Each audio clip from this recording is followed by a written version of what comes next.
Tonight, we take you inside the hunt for Australia's most wanted criminal. Hells Angels boss Angelo Pandeli has landed back in Sydney overnight. When it comes to pop culture's love affair with gangs, few are as iconic or fascinating as the Hells Angels Motorcycle Club. On both TV and in movies, biker gangs have captured imaginations worldwide, almost rivaling the New York Mafia in popularity. In Australia, one of the most infamous figures in the world of organized crime is Angelo Pandeli. His global reputation has a lot to do with his close ties to both the Hells Angels and the Kenahan drug cartel. Pandeli has made a name for himself in Australia's criminal underworld by being heavily involved in the large-scale smuggling of cocaine. Teaming up with the Kenahan Cartel, he oversees the transport of massive amounts of cocaine, starting from the jungles of Colombia and making its way through Ireland to the markets of Europe. His efforts have pushed cocaine distribution in Australia to record-breaking levels. Reports from the Australian Criminal Intelligence Commission highlight just how profitable his business has become, proving Pandeli knows exactly what he's doing. Despite being under the watchful eye of the Australian Federal Police for over 10 years, Pandeli has stayed one step ahead, running his expanding empire from the relative safety of Dubai. He's one of Australia's most wanted men, yet he remains out of reach. But he wasn't always a drug kingpin. His rise from the bottom to the very top has earned him a reputation as a brilliant strategist in the criminal world. So, where did this man come from? And how did he work his way to the peak of Australia's cocaine trade? Angelo Pandeli's early years in Adelaide set him on the path that would lead deep into the criminal underworld. Born to Turkish immigrant parents, Constantino and Ma Pandeli, Angelo got an early taste of the business world through his family's pub chain. Managing these pubs taught him the ins and outs of running a business, but it also revealed the darker sides of society. Pubs can attract a rough crowd, and the Sundowner Hotel, in particular, introduced Angelo to power, influence, and the kind of people who thrived outside the law. This exposure gave him a glimpse into Adelaide's criminal circles, but it wasn't crime that drew him in at first. It was his love for biker culture that truly set him on his path. During his teenage years working at the family pubs, he became captivated by the rebellious lifestyle of bikers, drawn to people who lived on society's edge, exactly where he felt he belonged, too. A traditional life wasn't for Angelo. He had bigger, wilder ambitions. Then he met John Pike, a major player in Adelaide's biker world. Pike's influence was huge, and he quickly recognized Angelo's interest in the biker life, helping him move from an admirer to an insider. Pike hired Angelo as a nightclub bouncer, giving him his first taste of the Hells Angels' inner workings. Through this role, Angelo learned how the gang operated, their structure, and their codes, and he quickly gained respect. Years spent mingling in his parents' pubs had sharpened Angelo's people skills. He knew who to talk to, how to read people, and how to make connections that mattered. It didn't take long for Angelo, ambitious and smart, to start climbing the ranks within the gang, becoming a powerful figure in his own right. Angelo Pandeli's early days as a bodyguard gave him just the break he needed to dig deeper into the Hells Angels organization. Thanks to his strong bond with John Pike and his solid performance as a bodyguard, Pike took Angelo under his wing. With Pike's guidance, Angelo dove headfirst into the gang's culture, learning the ins and outs of its structure and operations. His loyalty, combined with sharp business instincts, helped him rise swiftly. By the mid-2000s, Angelo was a respected and powerful figure within the Hells Angels, with his influence quickly stretching beyond Adelaide.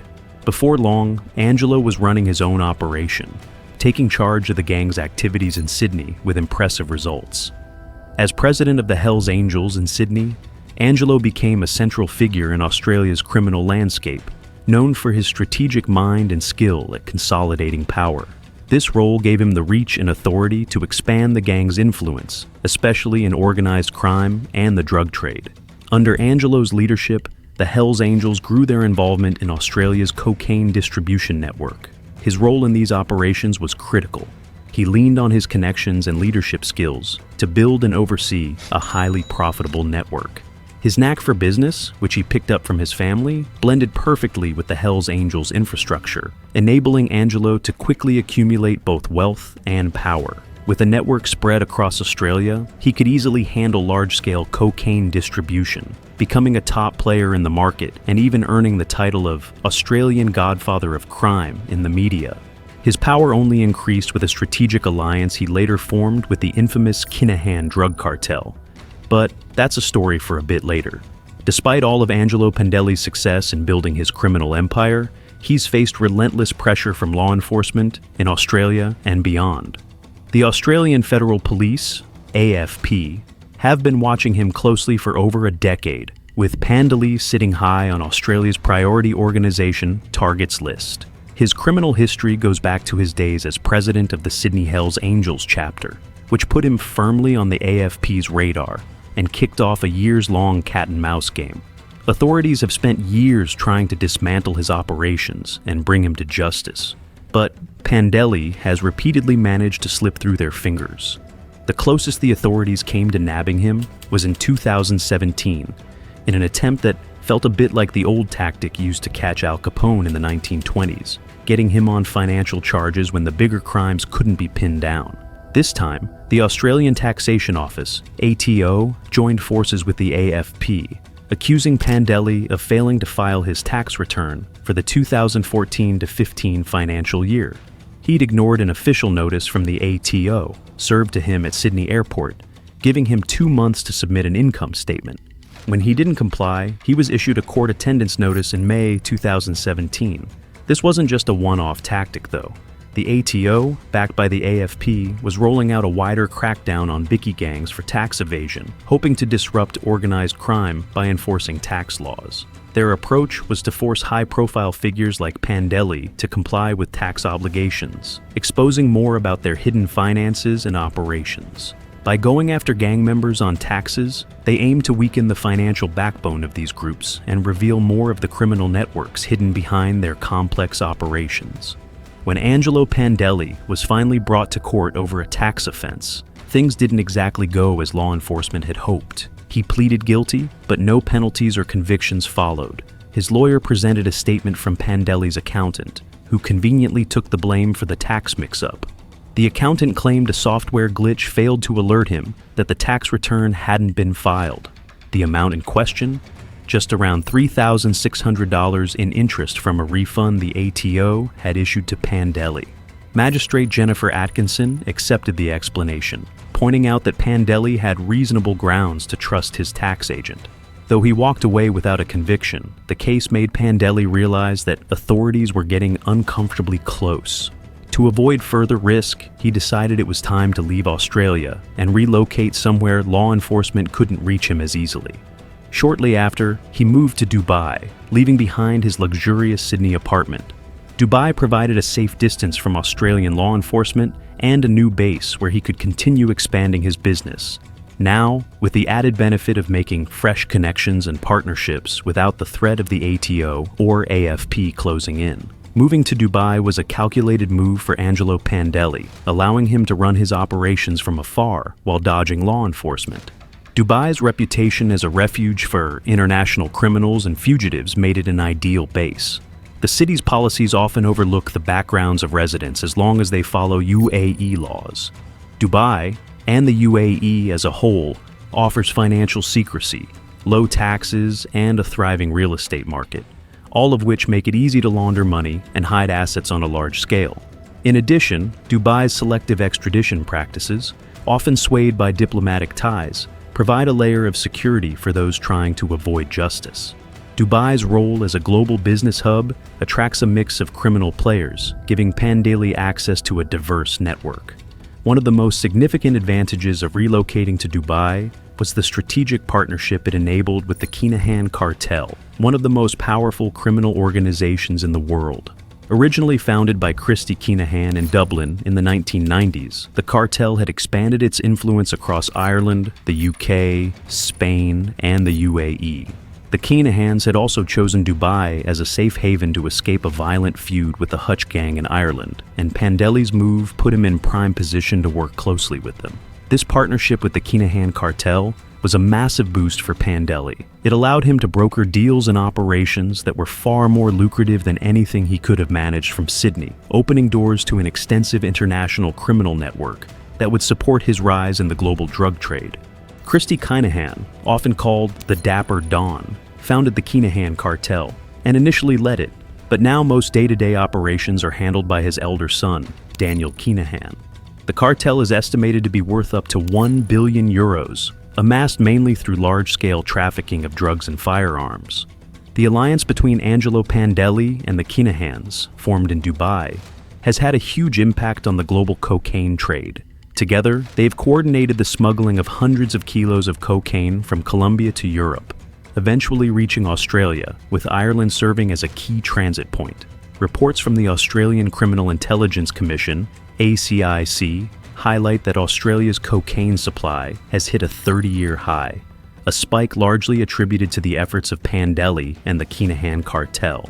The high demand and steep price of cocaine in Australia, where a gram can go for around $215, make this a highly profitable trade for Pandeli and his partners. While the Kenahans handle sourcing and moving the drugs from Colombia to Australia, Pandeli's role is equally critical. He uses his Hells Angels network to distribute cocaine across Australia, giving the Kenahans a strong foothold and helping them dominate the market there. The profit margins in Australia are significantly higher than in Europe. For comparison, a gram of cocaine in Ireland costs about $70, making Australia's market far more lucrative. This massive price difference makes the Kenahans' alliance with Pandeli and his Hells Angels connections extremely valuable. The ACIC estimates that the cartel's network, including Pandeli's operations, is responsible for importing drugs valued at around $1.5 billion, establishing a near monopoly on Australia's cocaine market. The alliance between Angelo Pandeli and the Kenahan Cartel has become a major headache for law enforcement worldwide. Even though Pandeli is on Australia's priority organization targets list, he has managed to keep authorities at bay, running his operations from Dubai, where extradition efforts have hit a wall. Requests from international authorities, including the Irish government, to extradite the Kenahans and Pandeli have gone unanswered, allowing them to continue their activities with minimal interference. Pandeli's global operation and strategic move to Dubai make him difficult to capture and untouchable in some ways. In an effort to curb their reach, both American and UAE authorities placed sanctions on the Kenahan Cartel in April 2023.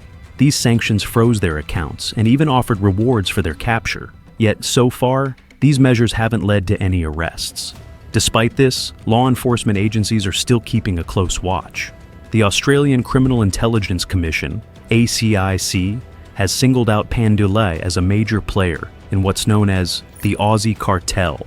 This organization, comprising crime bosses from different backgrounds, is believed to be responsible for a substantial amount of drug imports into Australia. They use advanced tactics to bypass border security, often with the help of corrupt officials. The ACIC's ongoing efforts to break up this network show that Pandeli remains a high-priority target, even if he's proving to be incredibly elusive. In fact, Pandeli's grip on Australia's cocaine trade has only tightened. The arrest of other prominent figures in the Australian underworld, like Mark Buddle, has opened up new opportunities that Pandeli has been quick to seize. This power vacuum allowed him to take over large portions of Australia's billion-dollar drug empire, reinforcing his position as one of the most influential players in the country's organized crime scene. With his main rivals locked up in one of Australia's most successful drug stings, Angelo Pandeli is thriving. Reports suggest that he's living a life of luxury in Dubai, free to enjoy the wealth his criminal empire brings in, while his operations in Australia grow more profitable by the year, all managed by trusted associates in his absence.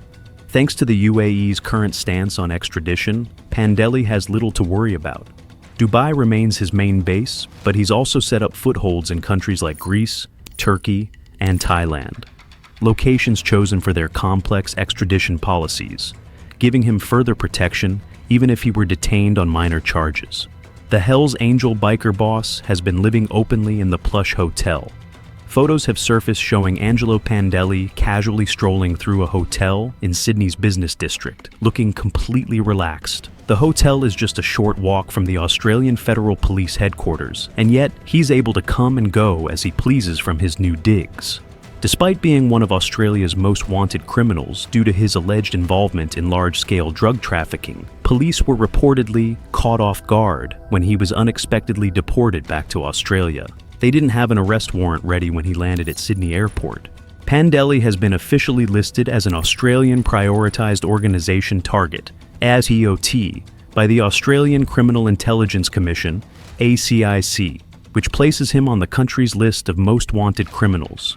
Despite this, he remains free in Sydney. The ACIC has labelled him as one of the top threats to Australia's interests due to his suspected role as one of the country's largest importers of cocaine and methamphetamine. Pandeli's criminal connections are wide-reaching. He's been recently linked to the Kenahan Cartel, one of the most powerful drug trafficking organizations in the world. Investigations have revealed that Pandeli and Daniel Kenahan, the cartel's leader, have been working together in Dubai to smuggle cocaine from South America. They are allegedly under investigation for attempting to smuggle tens of millions of euros worth of cocaine from Colombia to Europe via Ireland. Interestingly, just like Pandeli, Daniel Kenahan has also been associated with a luxurious property on Dubai's Palm Jumeirah, one of the most expensive real estate areas on the planet. The Australian Federal Police, AFP, and other agencies have been tracking him for over a decade. But despite their efforts, Pandeli's network of global bases and international ties lets him manage his empire from afar, out of their reach. For now, he remains a wanted man, living freely, with his influence over Australia's cocaine trade only deepening. With demand and profit steadily rising, Pandeli's fortune looks set to keep flowing for the foreseeable future.